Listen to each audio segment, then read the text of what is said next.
Hi, good morning. It is Saturday, June 27th, and we are here for day one, talking all about space. We wrapped up our pet series yesterday, and for the rest of June, we will be focusing on space fun activities. So thanks for joining us for our Board and Buster today.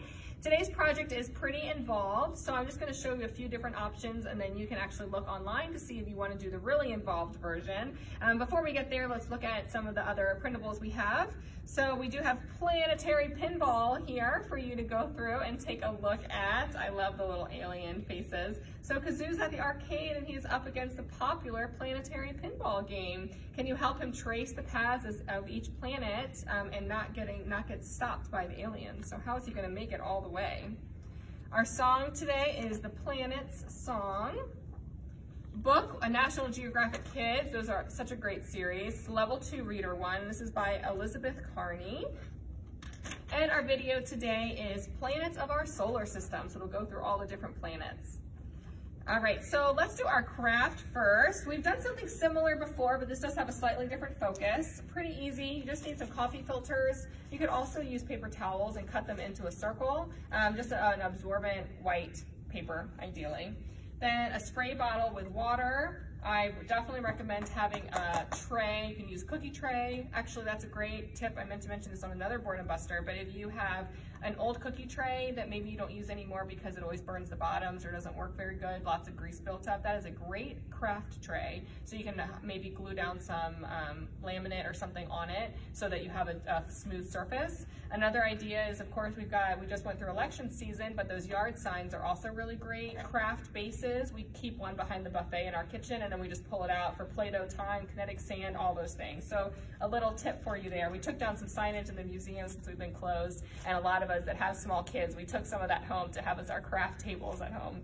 So all that to say, coffee filter, spray water, and some markers. So for this version of our chromatography exercise, we're just gonna make some planets. So of course on planet Earth, we've got our green, what we would see from the sky.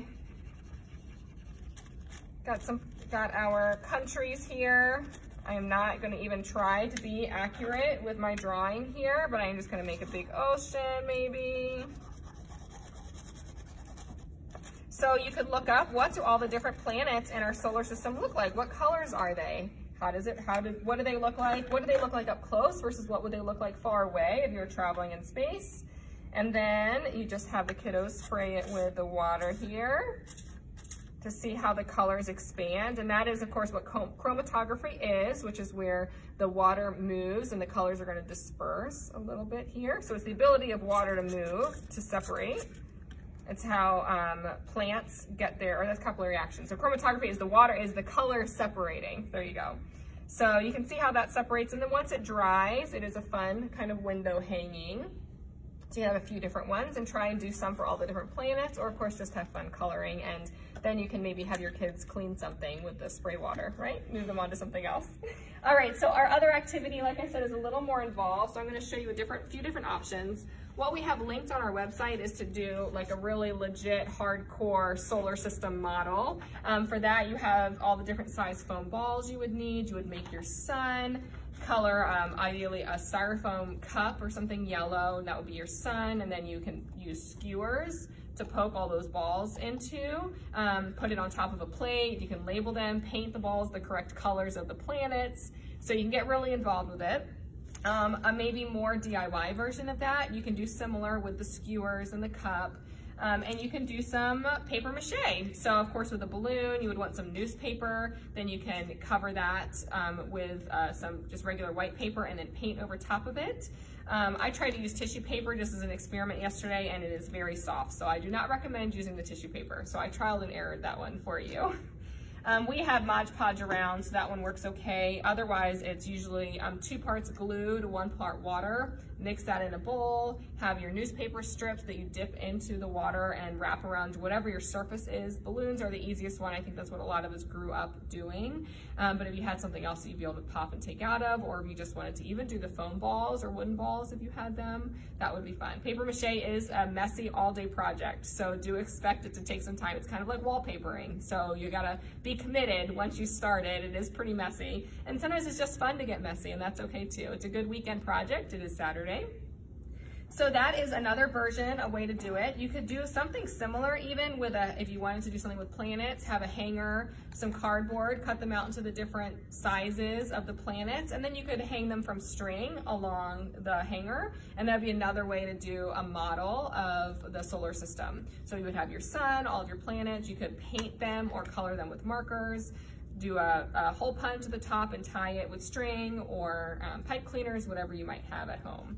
So a few different things. Of course, it's not going to be exact, and we may, if you wanted to be super precise, you could with orbits and talking about the difference, how far away they are from each other, how close is each planet.